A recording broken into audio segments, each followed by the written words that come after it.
Hello everyone. So today I will share vital information about the foods that you need to take in moderation or avoid if you get cold easily and if you want to protect yourself in winters.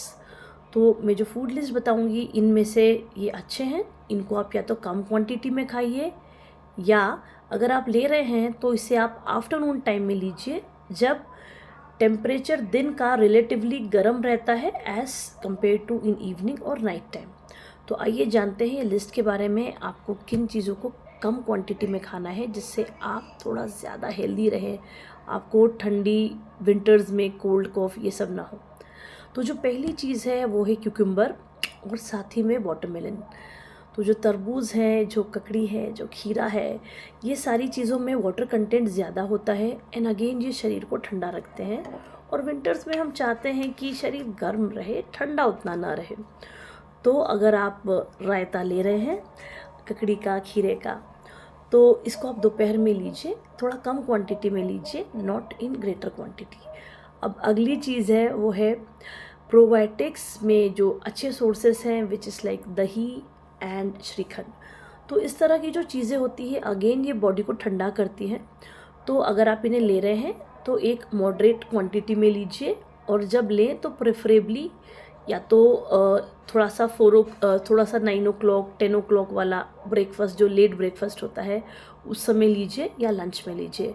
Evening में कोशिश कीजिए न लीजिए और dinner में तो completely avoid कीजिए, नहीं तो आपको जल्दी कोल्ड होने का खतरा है, क्योंकि जब आप इन्हें लेते हैं तो ये बॉडी में अगेन बॉडी को, शरीर को ठंडा करते हैं।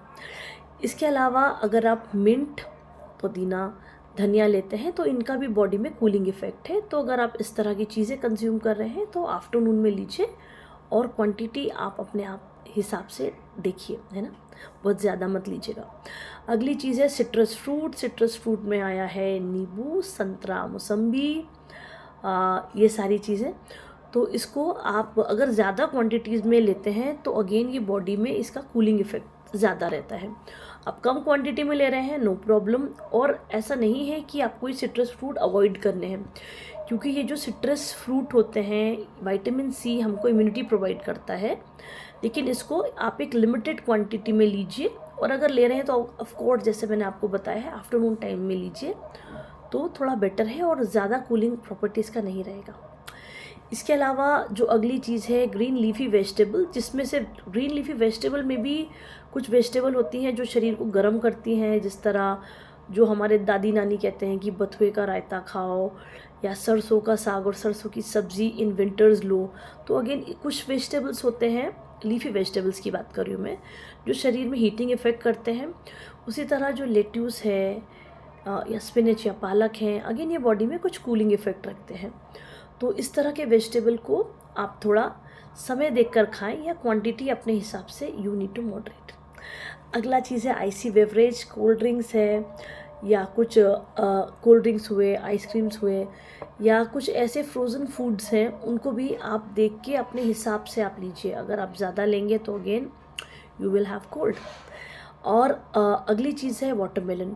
जो वाटरमेलन होते हैं इसका बहुत ही ज़्यादा कूलिंग इफ़ेक्ट होता है बॉडी पे। तो it is not a thing that you should take in winters. इसको आप कम लीजिए, या अगर आपको जल्दी सर्दी पकड़ता है तो आप इसको टोटली अवॉइड भी कर सकते हैं।